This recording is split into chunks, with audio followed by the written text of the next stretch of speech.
And I want to pitch it over to meteorologist Ben Dorenbach to talk a little more about the setup that's in place. These are very prolific rainmakers, and we could end up with some flooding concerns as we go through the week. That's right, and it's all because of an area of low pressure in the mid-levels of the atmosphere. So it's not at the surface, but it's still causing these showers to rotate in a counterclockwise fashion.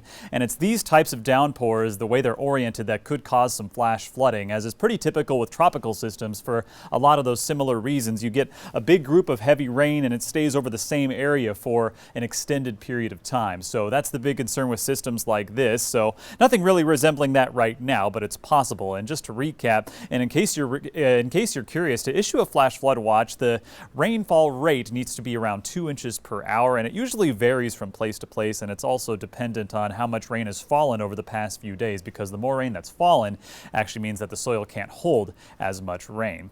And just an FYI, just to prevent any issues on the roads, just to recap, 6 inches to stall a vehicle. It only takes 6 inches of standing water to stall a vehicle, and only 2 feet of that same standing water to basically wash a whole vehicle away. So the motto has always been and always will be, turn around, don't drown, if you approach flooded roads in your vehicle. And the difference between all of the various flood alerts, something that you might encounter, is a flash flood warning, which is issued when heavy rain is falling that will cause street and river flooding in just a few minutes. Flood warning can pertain either to a river or a creek that's forecast to rise above flood stage and cause flooding in the nearby area, or when it's not pertaining to a river or a stream, it's when rain falls over an extended period of time that makes it difficult for it to be absorbed. So that's when basically the rain is falling not quite at that same rate as the flash flood, but if it's been raining fairly steadily for say 3, 4, 5 days at a time, then that's when you're going to run into that issue of the ground not being able to absorb that moisture. So where does it go? It runs off onto the road